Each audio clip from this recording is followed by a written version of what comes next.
اللهم إني أسألك علما نافعا.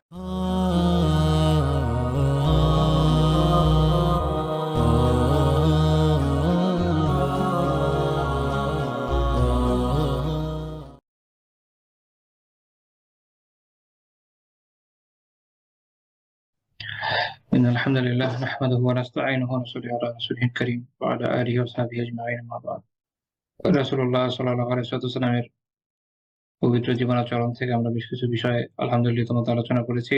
আর এই মুহূর্তে আমরা আলোচনা করছি খাদিমদের সাথে এবং দাসদের সাথে আল্লাহ রাসূলের যে আচরণ ছিল সেটা কিরকম ছিল সে বিষয়ে আমরা আলোচনা করার চেষ্টা করছি এবং আলহামদুলিল্লাহ সেখান থেকে কিছু আ শিক্ষা অর্জনের চেষ্টা করছি।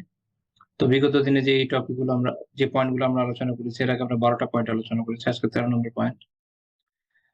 আ ১ম এ যেটি আছে সেটা হচ্ছে তিনি খাদিমকে কোমলভাবে সম্বোধন করতে নির্দেশ দিয়েছেন। খাদিমকে, দাসকে সবাইকে কোমলভাবে সম্বোধন করতে নির্দেশ দিয়েছেন। আচ্ছা, কোমলভাবে সম্বোধন বলতে কি বোঝাচ্ছি? আসলে আ একটা সময় ছিল আ যেহেতু দাস যে বিষয়টা, দাস বলেন, গোলাম বলেন, তারা তাদের মুনিবকে বা তাদের যারা তাদেরকে কিনে নিয়ে আসতো আ এদেরকে সম্বোধন করতো অনেকটা এইভাবে যে যেন সে তার একদম আ মালিক বলতে কি একদম রব টাইপের আরকি। তো ঐরকম শব্দ প্রয়োগও করতো আমরা কোরআনেও দেখি যে সূরা ইউসুফে এটার উল্লেখ পাবেন। যেখানে ইউসুফ আলাইহিস সালাম আ তার সাথে যে কারাগারে সাথী ছিল তাকে কি বলেছিলেন? বলছেন যে উযকুরনি ইনদা রাব্বিক। তোমার রবের কাছে আমার ব্যাপারে উল্লেখ করো। সূরা ইউসুফের ৪২ নম্বর আয়াত। তো এটা ওই সময়কার আ কি বলা যায়? ওই সময়কার ট্র্যাডিশন ছিল যেভাবে এভাবেই চলছে। তো এখানে দেখা গিয়েছে যে একজন মানুষকে তার মনুষ্যত্বের জায়গা থেকে নিচে নামিয়ে দেওয়া হচ্ছে। আমরা দেখেছি যে দাস প্রথার ক্ষেত্রেও ইসলামের যে দৃষ্টিভঙ্গি, ইসলামের যে আচার-ব্যবহার, ইসলামের যে সকল নিয়ম-কানুন রয়েছে এটার সাথে আসলে অন্য কারোটাই যায় না। অন্যান্য সমাজ সভ্যতায়, অন্যান্য দেশে, অন্যান্য কালে যেভাবে দাসদের সাথে ব্যবহার করা হয়েছে, এটার সাথে ইসলামের চিন্তা-ভাবনা, দৃষ্টিভঙ্গি, আচার-আচরণ একদম ভিন্ন। তো অন্যান্য জায়গাগুলো তো আছেই, অধিকারের জায়গাগুলো তো আছেই। এমনকি সম্বোধনের জায়গাগুলোতেও যেখানে মানুষকে ডিহিউম্যানাইজ করা হয়েছে। আবার দেখা গেছে যে তার যে আ মালিক তাকে যেখানে একদম প্রায় আলিয়াযুবিল্লাহ খোদার আসনে বসানোর মতো জায়গায় নিয়ে যাওয়া হয়েছিল অন্যান্য সমাজ সভ্যতায়। এটা ইসলাম এটাকেও নাকচ করে দিয়েছে। এবং নাকচ করতে গিয়ে তার যে সম্বোধন, এই সম্বোধনের যে প্রক্রিয়া তার মধ্যেও পরিবর্তন এনেছে। রাসূলুল্লাহ সাল্লাল্লাহু আলাইহি ওয়াসাল্লাম বলেছেন যে, "লা ইয়াকুলান্না আহাদুকুম আবদি ওয়া আমাতি।" তিনি বলছেন যে তোমাদের কেউ যেন না বলে যে আমার বান্দা বা আমার বান্দি। অর্থাৎ দাস যেটা, দাস-দাসী, আমার দাস এটা ঠিক আছে। কিন্তু এখন এটার যে আরবিটা একটা হচ্ছে আবদ। আবদ মানে কি? যে কারো বান্দা হয়, যে কারো ইবাদত করে সে হচ্ছে বেসিক্যালি আবদ। কিন্তু দাস যারা তাদেরকে আরবিতে কি বলা হয়? তাদেরকে আবদি বলা হয়। তো এইজন্য আল্লাহ রাসূল বলছেন যে তোমাদের কেউ যেন এটা না বলে যে আমার বান্দা, আমার বান্দী এটা বলবে না। কুল্লুকুম আবিদুল্লাহ। আল্লাহ রাসূল বলে দিচ্ছেন যে তোমাদের প্রত্যেকেই তো আল্লাহ তাআলার বান্দা। আসলে তো আমরা প্রত্যেকে কি? আল্লাহ তাআলার বান্দা। ওয়া কুল্লু নিসাইকুম ইমাউল্লাহ, এবং তোমাদের প্রত্যেক নারী আল্লাহ তাআলার বান্দী। তার মানে হচ্ছে যে তুমি যে আরেকজনকে বলছো যে সে হচ্ছে আমার বান্দা বা আমার বান্দী, এটা তুমি কিভাবে বলবে? কারণ আমরা প্রত্যেকে তো আসলে আল্লাহ তাআলার। স্বাধীন পুরুষরাও আল্লাহ তাআলার বান্দা, গোলাম পুরুষরাও আল্লাহ তাআলার বান্দা। স্বাধীন নারীরাও আল্লাহ তাআলার বান্দা, গোলাম নারীরাও আল্লাহ তাআলারই বা স্বাধীন নারীরা যেমন আল্লাহ তাআলার বান্দী, গোলাম নারীরাও আল্লাহ তাআলারই বান্দী। অর্থাৎ মূল বান্দা যে হওয়ার যে গুণটা, এটা আসলে আমাদের সকলেরই রয়েছে এবং অ্যাকচুয়ালি আমরা শুধুমাত্র আল্লাহ তাআলার বান্দা। আমরা অন্য কারো বান্দা না। অন্য কারো কেউ হয়তো দুনিয়াতে এমন হতে পারে যখন দাসপ্রথা থাকে যে কেউ হয়তো কারো কেনা একজন কৃত দাস হতে পারে। কিন্তু সে ওই সেন্সে বান্দা না। যেটা একজন মানুষ আল্লাহ তাআলার জন্য হয়। তো আল্লাহ আসলে এটা ঠিক করে দিয়েছেন। কারণ এখান থেকে মানুষের মধ্যে দেখা যাবে যে অ্যা এমন একটা চিন্তা চলে আসবে যেটা হয়তো ইসলাম থেকে বহির্ভূত চিন্তা। এজন্য আ ইবনুল কাইয়িম রাহিমাহুল্লাহ তাআলা বলছেন যে এর কারণ কি? এর কারণ হচ্ছে যে উনি বলছেন যে লিআন্না হাকীকাতুল উবুদিয়্যাহ ইন্নামা ইয়াস্তাহিক্কুহা আল্লাহু তাআলা কুল্লুকুম ফাকুল্লুকুম। যে কেননা উবুদিয়্যাতের বা আ দাসত্বের যে হাকিকাত, এটা হকদার শুধুমাত্র আল্লাহ তাআলা। দাসত্বের হকদার শুধুমাত্র আল্লাহ তাআলা। আল্লাহ তাআলা ব্যতীত আর কেউ মূলত কেউ কারো পিওর দাসত্ব পাবে উবুদিয়াতের অধিকারী হবে, এটা আসলে হতে পারে না। এটা শুধু আল্লাহ তাআলার। তো ইসলামে দাসপ্রথার ক্ষেত্রটা হচ্ছে এরকম যে, যে দাস সে শুধুমাত্র একজনের একটা সীমার মধ্যে আটক, যার ভিতরে সে তার জন্য বিভিন্ন কাজকর্ম করে দেয় এটুকুই। কিন্তু সে আগেকার দিনের অন্যান্য ধর্মের মতো বা অন্যান্য সমাজ সভ্যতার মতো এরকম না যে তার একজন আ বান্দার মতো পর্যায়ে পৌঁছে গেছে। সে চাইলে বাঁচিয়ে রাখতে পারে, মেরে ফেলতে পারে, এরকম কিছুই না। আচ্ছা। তো আল্লাহ রাসূল এরপর বলছেন যে, ওয়ালাকিন লিয়াকুল গুলামি ওয়া জারিয়াতি ওয়া ফাতায়া ওয়া ফাতাতি। তো বলছে যে বরং এভাবে বলবে যে আমার গোলাম বা আমার এই অ্যা এটার স্ত্রীলিঙ্গে যেভাবে মেয়েদের আসে আরকি যে অনেকটা যে আমার ছেলে, আমার মেয়ে এভাবে মানে এই ধরনের শব্দ যেগুলো আসলে খুবই কমন শব্দ। এটা আগে আরবিভাবে তাদের গোলামদেরকে বা তাদেরকে ইয়েদেরকে তাদের দাস-দাসীদের ক্ষেত্রে এত আ নমনীয় শব্দ তো তারা ভুলেও প্রয়োগ করত না। কিন্তু দেখা যাচ্ছে যে আল্লাহ রাসূল সাল্লাল্লাহু আলাইহি ওয়াসাল্লাম ইয়ে করে দিয়েছেন যে নিজের যে দাস-দাসী তাদের সাথে এই ধরনের শব্দ প্রয়োগ করতে হবে। যে বলবে যে আমার ছেলে, আমার মেয়ে এরকম খুবই কোমল ধরনের শব্দ। এবং দাসদেরকে বলছেন ওলা ইয়াকুলিল আবদ এবং কোন দাস এটা বলবে না যে রব্বি ওলা কি ইয়াকুল সাইয়্যিদি। কোন দাস এটা বলবে যে আমার রব। যেটা ওই যে আমি একটু আগে যেমন একটা আয়াত থেকে দেখালাম। ও আরবরা এরকম একটা তাদের ট্র্যাডিশন এর মধ্যে ছিল যে তারা এরকম বলত যে আমার রব বা আল্লাহ রাসূল সাল্লাল্লাহু আলাইহি ওয়াসাল্লাম ওটাকে সংশোধন করে বললেন যে এটা বলবে না। বরং বলবে যে সাইয়্যিদি। সাইয়্যিদ মানে হলো সর্দার, নেতা। তো আমার নেতা বা আমার সর্দার বা আমার মালিক এটা বোঝানোর জন্য এই শব্দটাকে প্রয়োগ করবে। অর্থাৎ এমন একটা শব্দ বেসিক্যালি যেটার মধ্যে কোনো শিরক নাই। কারণ রব শব্দটা যখন প্রয়োগ করা হচ্ছে এটার মধ্যে একটা শিরকের একটা গন্ধ চলে আসছে। রব কারো সাথে যদি যুক্ত করে প্রয়োগ করা হয়, যেমন ধরেন রব্বুল বাইত, বাড়ির মালিক। এইভাবে হলে এটা আরবি ভাষাতে সরাসরি কোনো সমস্যা নেই। কেউ বলে যে রব্বুল বাইত, বাড়ির মালিক। এবং এই কারণে এই আয়াতে যেমন আমরা দেখি সূরা ইউসুফে আছে, "ওয়াযকুরনি ইনদা রাব্বিক" তোমার রবের কাছে আমার কথা উল্লেখ করো। বা সূরা ইউসুফে আরেক জায়গায় আছে যে, "ইন্নাহু রাব্বি আহসানা মাসওয়ায়া" তে সে হচ্ছে আমার উনি আমার রব বা আমার মালিক ছিলেন। আমার খুব ভালো মতো উনি দেখভাল করেছেন। তো এরকম ইয়ে থেকে আলী ইমরান উদাহরণ দেন। তা থেকে বোঝা যায় যে যদি এদের মধ্যে ইজাফাত থাকে, সংযুক্তি থাকে আ বাক্যের ভিতরে যে অমুকের রব, তমুকের রব এভাবে শব্দগুলো প্রয়োগ করা যায়। কিন্তু itself এটা একদম আমভাবে যে প্রয়োগ করা যায়, আমার রব এভাবে নিজের সাথে সম্পৃক্ত করে এটাকে এটাকে পছন্দ করা হয়নি শরিয়াতে। আল্লাহ রাসূলের জন্য এটাকে নিষেধ করে দিয়েছেন। এবং ইমাম নাওয়াবী রাহিমাহুল্লাহ তাআলা সহিহ মুসলিমের ব্যাখ্যায় বলছেন যে কারণ হচ্ছে এটার মধ্যে এটার মধ্যে কারাহাত আছে বা মাকরুহ হচ্ছে। কেন? কেন? কারণ হচ্ছে এটাতে ওই যে দেখা যাচ্ছে যে এমন একটা রিলেশন বের হয়ে আসছে যেটা দেখতে কিসের মতো মনে হয়? যে আল্লাহ এবং বান্দার মধ্যে যে সম্পর্কটা ওইটা যেন আ মুনিব এবং দাস-দাসীর মধ্যে চলে আসছে। এটাকে ইসলাম গ্রহণ করেনি। ইসলাম এটাকে নাকচ করে দিয়েছে যেন মানুষ এ থেকে বের হয়ে আসতে পারে।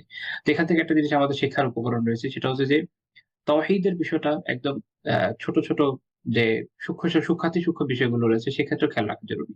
যেন এই জায়গায় তাওহীদের খেলাফ কোনো কিছু না হয়ে যায়। আবার এখানে একটা প্রশ্ন থাকে যে ওই আয়াতে তো এটা বলা আছে তাহলে এটার জবাব কি হবে? ইমাম নবী রাহিমাহুল্লাহ এখানে সুন্দর ২ টা জবাব দিয়েছেন। মুল্লা আলী রাহিমাহুল্লাহ মিরকাতুল মাফাতিতে উল্লেখ করেছেন। এক হচ্ছে এই যে এক তো হচ্ছে যে ওই আমলে যখন ইউসুফ আলাইহিস সালাম সেখানকার তার যে বন্দী ছিলেন কারাগারে তাকে উদ্দেশ্য করে বলছেন, তাকে উনি ওই ভাষায় বলবেন যে ভাষা সে বুঝে, স্বাভাবিক। কারণ তাকে যদি এমন কোন শব্দ উনি প্রয়োগ করতেন যেটা তার বোধের বাইরে তাহলে সে তার জন্য বোধগম্য হতো না। তো তাই তিনি এমন ভাষাতে এমন সম্বোধনে তাকে উল্লেখ করলেন যেটা তার বোধগম্য। এটা একটা উত্তর। ২য় আরেকটা হচ্ছে যে উনি বলছেন যে হাদা মানসুখ ফি শারাইনা আমাদের শরিয়াতে এটা মানসুখ। ওই শরিয়াতে ছিল। কারণ আপনারা দেখবেন যে ইউসুফ আলাইহিস সালামকে সিজদার একটা ঘটনাও আছে। সূরা ইউসুফের শেষের দিকে। এটা আমাদের শরিয়াতে এটা বৈধ না। ওই শরিয়াতে বৈধ ছিল, কি হয়েছে? আমাদের শরিয়াতে বৈধ রাখা হয়নি। এটা ওই শরিয়াতে ছিল, আমাদের শরিয়াতে এটা মানসুখ হয়ে গেছে। আমাদের শরিয়াতে আমাদেরকে এটা শিখিয়ে দেওয়া হয়েছে যে একজন দাস-দাসীর কাছে আ তার যে মনিব সে রবের আসনে না। সে শুধু তার সর্দার এই আসনে রয়েছে বা তাকে কিনে নিয়েছে এইজন্য তার একটা গুরুত্ব আছে এটুকু। এখান থেকে আরেকটা বিষয় বোঝা জরুরি যে তাহলে যেখানে দাস-দাসীদেরকে যদি এভাবে ট্রিট করতে হয়, তাহলে আমাদের অধীনস্থ সাধারণ কর্মকর্তা-কর্মচারী বা আমাদের অধীনস্থ সাধারণ লোকজন যারা কাজ করছে তাদের সাথে আমাদের কিভাবে ব্যবহার করা উচিত এটা খুব ভালো মতো খোলা মনে বুঝতে হবে। যেখানে দাস-দাসীর বিষয়টা এরকম ছিল প্রাচীন যুগে যে মানুষ তার নিজের ওই যে রব শব্দটা কেন প্রয়োগ করছে, যে রব্বি কেন বলছে? কারণ লিটারেলি এভাবে তারা তাদের সাথে ব্যবহার করত। যেন ইয়াযুবিল্লাহ খোদার আসনে বসে গিয়েছে। অর্থাৎ একজন মুনিব চাইলে দাসকে রা মেরেও ফেলতে পারত। আ কখনো আজাদ না করে রাখতে পারত। সে চাইলেও মুক্তি পাওয়ার কোন সুযোগ থাকতো না। হয়তো তারা বিয়ে করেছে, তার বউকে ছিনিয়ে নিয়ে যেতে পারত। এনিথিং যা মন চায় তাই করতে পারত। কারো কিছু বলার নাই। তাকে পুড়িয়ে ফেলতে পারত। তাকে যেকোনো সাজা দিতে পারত। এগুলোকে বৈধ রাখেনি। আমরা পরে দেখব ইনশাআল্লাহ তাআলা। তো এইরকম ক্যাটেগরির মানুষ যারা তাদেরকে যদি এইভাবে সম্বোধনা নির্দেশ দেওয়া হয় তো যারা আসলে মুক্ত, এখনকার সময় তো সবই মুক্ত আলহামদুলিল্লাহ। যদিও আমরা বলি অনেক সময় যে কর্পোরেট দাসত্ব বাট ইন আ সেন্স ওই একদম পুরোপুরি ঐরকম যে হুবহু ওই দাসত্বটা তো আর না। তো কাজেই এখনকার যে ধরনের ট্র্যাডিশন আমাদের সামনে রয়েছে, এখানে যে ধরনের বলতে পারেন যে কাজের যে ধরনের পরিবেশ, সেখানে নিজের অধীনস্থদের সাথে কতটুকু কোমল এবং নমনীয় ব্যবহার করা উচিত সেটা আমাদের খেয়াল রাখা জরুরি। আমাদের এখানে তো মাশাআল্লাহ একবার স্যার ছুটে গেলে জব চলে যাওয়ার মতো সিচুয়েশন তৈরি হতে পারে। যাই হোক, এখানে আরেকটা প্রশ্ন আসে যে যেমন সাইয়্যিদ, এই সাইয়্যিদ শব্দটা আল্লাহ রাসূল সাল্লাল্লাহু আলাইহি ওয়াসাল্লাম ছাড়া অন্যদের ক্ষেত্রে প্রয়োগের ক্ষেত্রে বৈধতা নিয়ে। তো এটা জুমহুর আলিমের মতে আলাল ইতলাক এটা ব্যাপকভাবে এটা বৈধ যে অন্য যে কারো ক্ষেত্রে এটা প্রয়োগ করা যেতে পারে। যেমন অ্যা সাদ বিন মুআয রাদিয়াল্লাহু তাআলা আনহু যখন বনু কুরাইজার করার জন্য বিচারের জন্য আসেন, আল্লাহ রাসূল কি বলেন? কুমু ইলা সাইয়্যিদিকুম, তোমাদের সাইয়্যিদের উদ্দেশ্যে দাঁড়িয়ে যাও। তো তাহলে এটা এখানে দেখা যাচ্ছে তাকে সাইয়্যিদ উল্লেখ করা হচ্ছে। আবার হাসান রাদিয়াল্লাহু তাআলার ব্যাপারে আল্লাহ রাসূল কি বলেছেন? ইন্না ইবনি হাযা সাইয়্যিদ। আমার এই যে সন্তান সে হচ্ছে একজন সাইয়্যিদ। উম্মু দারদা রাদিয়াল্লাহু তাআলা আনহা যখন আবু দারদা রাদিয়াল্লাহু তাআলা সনদে হাদিস বর্ণনা করতেন বলতেন যে হাদ্দাসানি সাইয়্যিদি আবু দারদা, যে আমার সাইয়্যিদ আবু দারদা এই হাদিস বর্ণনা করেছেন। এইখান থেকে আবার আলী ইবনে আরেকটা চমৎকার মাসআলা বের করেছেন যে এটা মুস্তাহাব যে আমি যদি ভুল না হয় ফতোয়া স্বামীতে এটা আছে, ভুলও হতে পারে যে অনেক আগে বলেছি।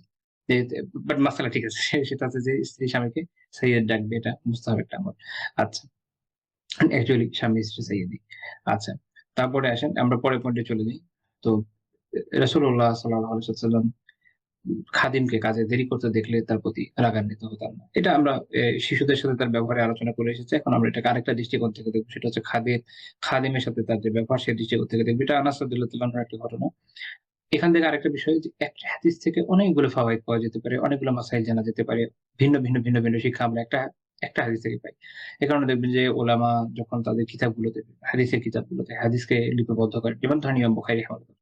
একটা হাদিসে একটা পার্ট উনি একটা অধ্যায় নিচ্ছেন, আরেকটা অধ্যায়ে আরেকটা পার্ট নিচ্ছেন, আরেকটা অধ্যায়ে আরেকটা পার্ট নিচ্ছেন। তো একটা হাদিস থেকে আলাদা ফিকহি বিষয় বের হয়ে আসে। এটাও জানা দরকার যে একটা হাদিস যখন পড়বেন, যদি আপনি মনোযোগের সাথে পড়েন, আ উত্তম অভিরুচির সাথে পড়েন তাহলে দেখবেন যে অনেক কিছু এখান থেকে আপনি শিখতে সক্ষম হচ্ছেন। সহিহ মুসলিমের হাদিস আনাস রাদিয়াল্লাহু আনহু বলছেন যে কানা রাসূলুল্লাহ সাল্লাল্লাহু আলাইহি ওয়াসাল্লাম মিন আহসানি নাসি খুলুকা। আল্লাহ রাসূল সাল্লাল্লাহু আলাইহি ওয়াসাল্লাম ছিলেন মানুষের মধ্যে সবচেয়ে উত্তম আখলাকের অধিকারী। একজন দাস বা একজন খাদেম। এখানে খাদেম আনাস রাদিয়াল্লাহু আনহু দাস ছিলেন না, মুক্ত ব্যক্তি ছিলেন। তিনি ১০ বছর আল্লাহ রাসূলের খিদমত করেছেন। আ আ তবাকাত আম ইবনে সাদ রাহিমাহুল্লাহ যে তবাকাত সেইখানে আ একটা বর্ণনা আছে যেটা ইবনে হাজার রাহিমাহুল্লাহ সনদকে হাসান বলেছেন একজনের বাড়িতে। সেটা থেকে এটা বোঝা যায় যে ফুললি ১০ বছর হবে না, ৯ বছর কয়েক মাস হবে আরকি। ওভারঅল উনার খিদমতের সময় কিন্তু আরবরা সাধারণত ভগ্নাংশকে এভয়েড করত। এটা তাদের বৈশিষ্ট্য ছিল। তো এই কারণে উনি যে জায়গায় বলেছেন যে ১০ বছর এটা আসলে এটাই বুঝতে হবে।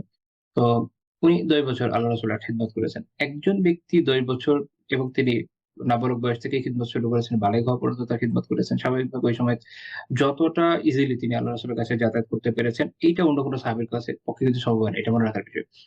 আব্দুল্লাহ বিন ওমর রাদিয়াল্লাহু তাআলা একটা বয়সে, আব্দুল্লাহ বিন আব্বাস রাদিয়াল্লাহু তাআলা একটা বয়সে এবং আনাস বিন মালিক রাদিয়াল্লাহু তাআলা উনারা যেহেতু নাবালক বয়স থেকে আল্লাহ রাসূল সাল্লাল্লাহু আলাইহি ওয়াসাল্লামের কাছে যাতায়াতের ওনার সুযোগ ছিল এবং আলী বিন আবি তালিব রাদিয়াল্লাহু তাআলা উনারা আসলে যত ক্লোজলি আল্লাহ রাসূল সাল্লাল্লাহু আলাইহি ওয়াসাল্লামকে দেখেছেন এবং যত ক্লোজলি তার পরিবারের সাথে তাদের রিলেশন ছিল এটা আসলে অন্যান্য সাহাবীদের পক্ষে সম্ভব হয়নি।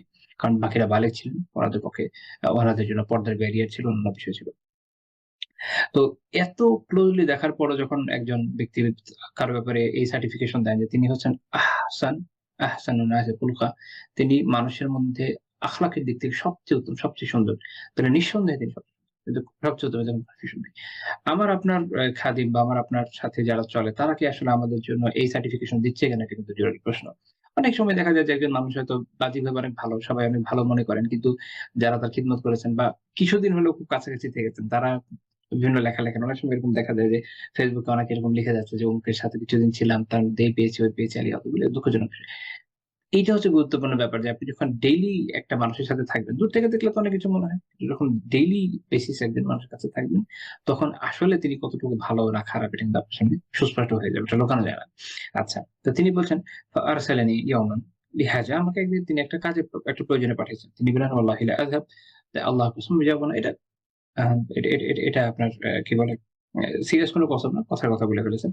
এজন্য উনি বলছেন মাফি নাফসি আন আযহাবা লিমা আমারানি বিহি নবিয়ুল্লাহ সাল্লাল্লাহু আলাইহি ওয়াসাল্লাম। কিন্তু ভিতরে আমি নিজে থেকে এটা চিন্তা করছি, হ্যাঁ, আল্লাহ রাসূল যেখানে যেতে বলেছেন আমি অবশ্যই যাব। ফাখারাজতু হাত্তা আমুর আলা সাবিয়ান ওয়া হুম ইয়ালআবুনা ফি সুক। যে আমি যেতে বাজারে কিছু বালকের কাছে চলে আসলাম, তারা ওখানে খেলছিল। তো এখন উনি নিজেও তো বালক। এখন বালকরা অন্য বালকদেরকে খেলতে দিলে কি করবে? হয় নিজে খেলা অপশন নেবে না, শুধু দাঁড়িয়ে দেখবে। তো উনি দাঁড়িয়ে দেখছে। দেখছেন বেশ কিছুক্ষণ হয়ে গেছে। উনি আর যান নাই ওই কাজে, যে কাজে পাঠিয়েছেন আল্লাহ সাল্লাল্লাহু আলাইহি ওয়াসাল্লাম। তো হঠাৎ করে আল্লাহ রাসূল সাল্লাল্লাহু আলাইহি ওয়াসাল্লাম তার কাছে এসে গেলেন এবং এসে তাকে কাঁধ ধরে তাকে দিকে ঘোরালেন। তো তিনি যখন তাকালেন তিনি বলছেন, ফানাযারতু ইলাইহি ওয়া হুয়া ইয়াদহাক। দেখেন, আপনি এক কাজে পাঠিয়েছেন আপনার খাদেমকে, সে কাজ না করে এক জায়গায় দাঁড়িয়ে আছে, খেলা দেখছে। আর ১০ টা মানুষ হলে কি করবে? খেপে যাবে, রেগে যাবে। আরো কত ধরনের কথা বলে, হ্যাঁ, তোকে পাঠিয়েছিলাম, তুই কি করলি? অ্যা মাইরও দিতে পারে। সবার সামনে তাকে অপদস্থ, অপমানিত করতে পারে। কিন্তু আল্লাহ রাসূল কি করলেন? তাকে কাঁধ ধরে তার দিকে ঘোরালেন এবং আনাস রাদিয়াল্লাহু আনহু বর্ণনা করছেন যে এইটা কিন্তু তার মনে আছে, মনে গেঁথে গেছে যে আমি তার দিকে তাকলাম এবং দেখলাম তিনি হাসছেন। এই যে একটা হাসি, এটা তার মনের মধ্যে তাসাল্লি দিয়েছে যে তিনি আমাকে বকা দিবেন না বা আমার সাথে কটু ব্যবহার করবেন না। এবং এই যে একটা নিরাপত্তার বোধ ওনার, এটা সারা জীবনই ছিল। ২য় বিষয় হচ্ছে যে এইটা এত গুরুত্বপূর্ণ মনে হওয়ার কারণেই তার স্মৃতিতে কিন্তু এটা রয়ে গিয়েছে। মানুষ অনেক কিছু দেখে। আমরা সারাদিনে অনেক কিছু দেখে, অনেক কিছু ফেস করি। সবকিছু আমাদের মনে থাকে না। মনে ওইটাই থাকে যেটা খুব গুরুত্বপূর্ণ। যেহেতু এই অনুভূতিটা তিনি খুবই গুরুত্বপূর্ণ মনে করেছেন, এজন্যই হয়তো তার এটা মনে ছিল এবং তিনি এটা হাদিস হিসেবে পরে বর্ণনা করছেন। তো এখান থেকে আমাদের বোঝা উচিত যে যদি কখনো এমন হয় যে খাদিম বা যে কাউকে আপনি কোনো কাজ দিলেন, হতে পারে যে তার দেরি হতে পারে কোনো ইস্যুর কারণে। বিশেষ করে যারা অল্প বয়স্ক, তাদের ক্ষেত্রে তো এটা খুবই স্বাভাবিক। তারা হয়তো আ ভুলে যেতে পারে। তো আমরা চেষ্টা করব যেন যথাসম্ভব রাগান্বিত না হয়। তো তিনি কি বললেন, "ইয়া উনাইস", আনাসের তাসগীর, আরবরা হচ্ছে কাউকে খুব স্নেহের সাথে সম্বোধন করতে গেলে এক ধরনের বাক্যিক গঠনে এক ধরনের পরিবর্তন আনে। ওই অনুযায়ী বলছি, "ইয়া উনাইস, আযাহাবতা হাইসা আমাতুক", আমি তোমাকে যেখানে যেতে বলেছিলাম তুমি কি সেখানে গিয়েছ? তো তিনি সম্বোধনও করে, মুখে হাসিটাও আছে এবং সম্বোধনটা এভাবে করছেন। কেন? যেন আনাস রাদিয়াল্লাহু আনহু ভড়কে না যান। যে তাকে একটা কাজ দিয়েছে কিন্তু করেনি। আল্লাহর রাসূল সাল্লাল্লাহু আলাইহি ওয়াসাল্লাম কিন্তু তাকে ভীত করতে চাইলেন না। তাকে ভড়কে দিতে চাইলেন না। এবং এমনভাবে তার সাথে ব্যবহার করলেন যেন তিনি বিষয়টা খুবই ইজিলি নেন। তো যখন তিনি বলছেন যে, "তুমি ওখানে গিয়েছিলে? যেখানে যে কাজে আমি তোমাকে পাঠিয়েছিলাম?" তো তিনি কি বললেন যে, "নাম আনা আযহাবু ইয়া রাসূলাল্লাহ", হ্যাঁ, হ্যাঁ আল্লাহর রাসূল, আমি এখন যাব। তিনি কোনো মিথ্যা বলেন নাই। তো আমরা অনেক সময় দেখা যায় যে যেহেতু যাদের কাজ দিই তাদের সাথে আমাদের বিহেভিয়ার টাও খারাপ হয়। এই কারণে মানুষ কি করে? মিথ্যা বলা শিখে। ছোটরা অনেক সময় আ মিথ্যা বলা শেখে এভাবে। কারণ সে জানে যে সে যদি এক্সকিউজ দেয়, এক্সকিউজ কে অ্যাকসেপ্ট করা হবে না। তো তখন সে মিথ্যা কথা বলা বা বানিয়ে বিভিন্ন কথা বলা, এগুলোর মাধ্যমে নিজেকে আ উম দায়মুক্ত করার চেষ্টা করে। এটা আমাদের খেয়াল রাখা জরুরি। যেন আমরাও আমাদের সাথে শুধুমাত্র যে অধীনস্থ খাদিম এরকম না, নিজেদের সন্তানদের ক্ষেত্রেও এই ব্যবহারটা জরুরি। যেন আমরা তাদের সাথে এমনভাবে ব্যবহার করি যে যেন তারা আমাদেরকে আসলে আস্থা এবং ভরসার সবচেয়ে গুরুত্বপূর্ণ জায়গা মনে করে। মানুষ যখন পরিবারে এবং কাছের মানুষদের কাছে আস্থা পায় না, তাদের প্রতি ভরসা রাখতে পারে না, তখনই মানুষ বাইরে এখানে ওখানে ভরসার জায়গা খুঁজে বেড়ায়। আল্লাহ তাআলা মানুষকে এমনভাবে বানিয়েছেন যে মানুষের যে বিভিন্ন দিক রয়েছে যেগুলো আসলে খালি থাকে না। মানুষের অন্তঃকরণ খালি থাকে না। হয় সেটা আল্লাহ তাআলার ভালোবাসায় পূর্ণ হবে, আর নয় শয়তানের আনুগত্যে পূর্ণ হবে। মানুষের আস্থার জায়গা থাকা লাগে, মানুষের কোনো একটা জায়গা, একটা স্থান থাকা লাগে, এমন একজন ব্যক্তিত্ব থাকা লাগে যার কাছে সে সবকিছু শেয়ার করতে পারে। হয় এটা বাবা-মা বা ঘরের মানুষ হবে, আম প্রাপ্তবয়স্ক হলে স্বামী বা স্ত্রী হবে, অথবা নাজায়েজ কোন জায়গা হবে, বাসার বাইরে হবে। সো একটা অপশন তৈরি করতে হবে। যদি নিজের ঘরে ওভাবে তৈরি করে দেওয়া যায় তার জন্য স্থানটা, তার ওই আস্থাটা নেওয়া সম্ভব হয়, তো ইনশাআল্লাহ তাআলা আশা করা যায় যে সন্তান নষ্ট হবে না বা এ ধরনের কাজের মধ্যে লিপ্ত হবে না। ওকে। তারপরে আমরা পরের পয়েন্টে যাই যে তিনি খাদিমদের প্রতি খুবই উদার ছিলেন এবং সহনশীল ছিলেন। আনাস রাদিয়াল্লাহু আনহুর একটা বর্ণনা আমরা দেখব, এটা সহিহ মুসলিমে এসেছে।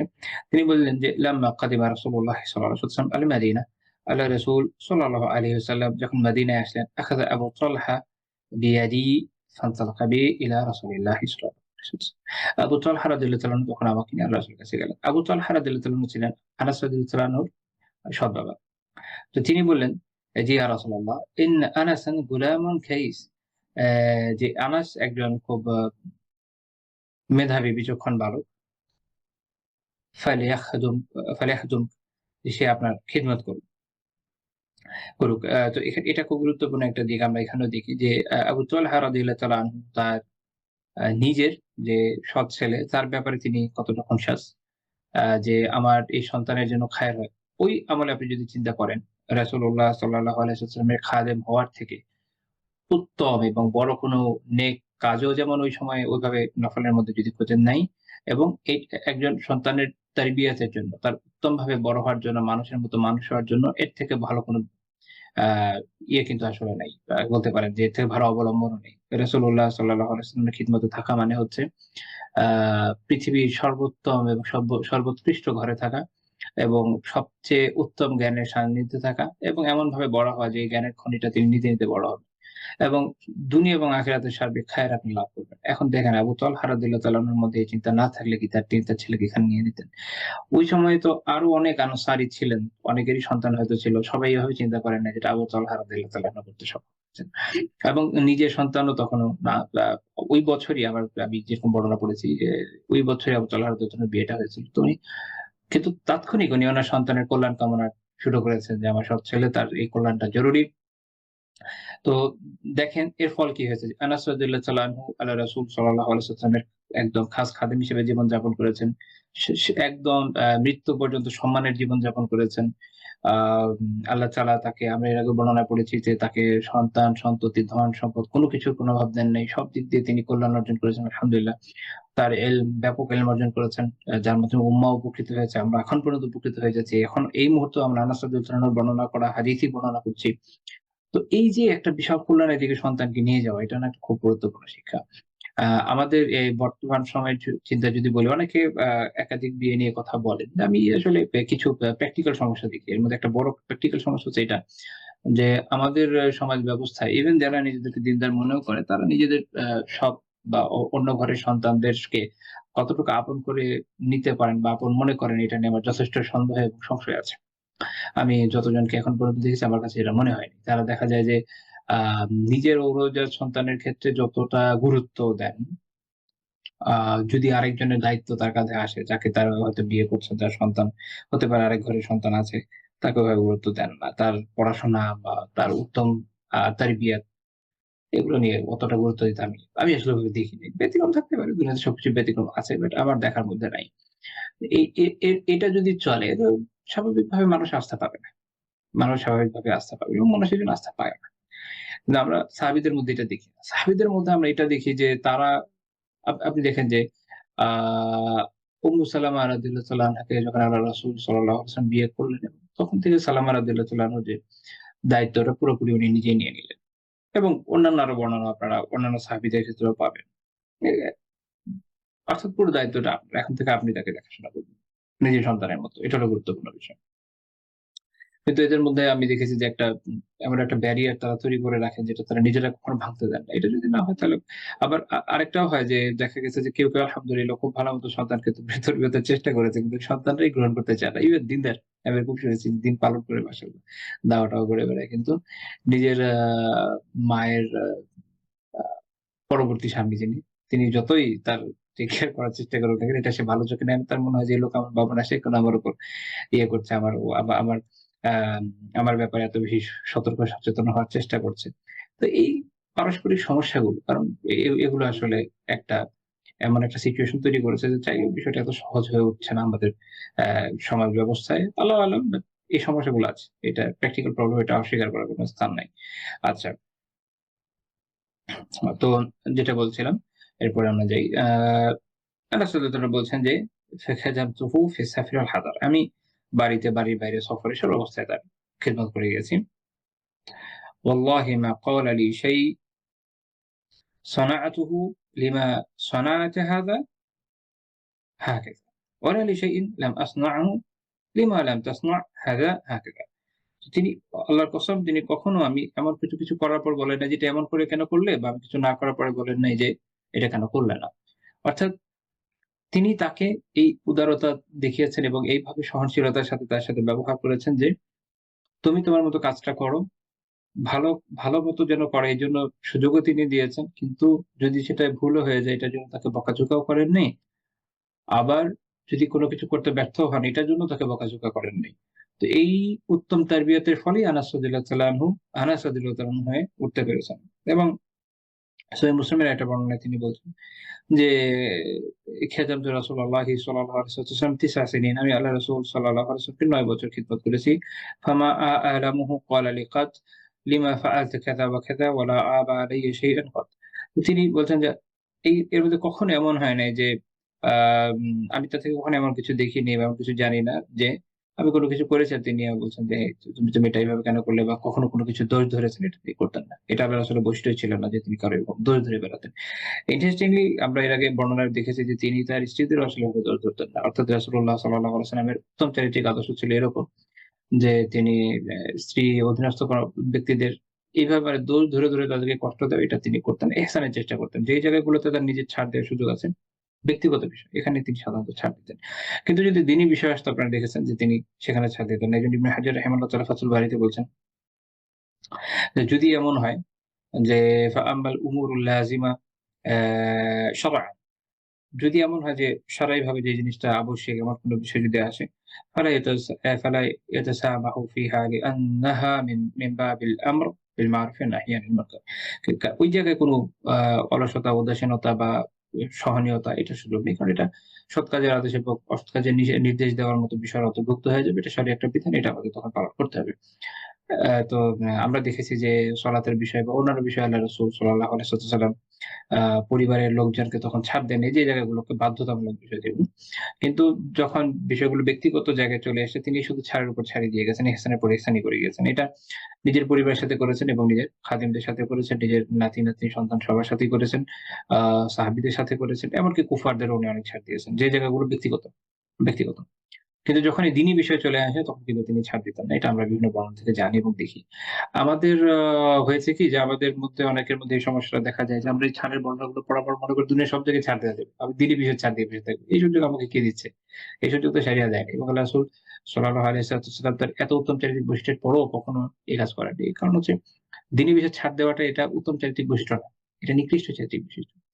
আর নিজের ব্যক্তিগত বিষয়ে ছাড় দেওয়া এটা হচ্ছে উত্তম চারিত্রিক বৈশিষ্ট্য। তো যদি দিনই কোনো ইস্যু আসে এখানে আমার ছাড়ের প্রস্তাব নেই। এখানে শরিয়া যা বলেছে আমি তাই বলব। শরিয়া যা বলেছে আমি সেভাবেই আরেকজনের সাথে ব্যবহার করব। আর যখন ব্যক্তিগত বিষয় আসবে তখন আমি যত ছাড় দিতে পারবো আমার আখলাক তত উত্তম হিসেবে বিবেচিত এবং এজন্য আমি আল্লাহ তাআলার কাছে উত্তম প্রতিদান আশা করি।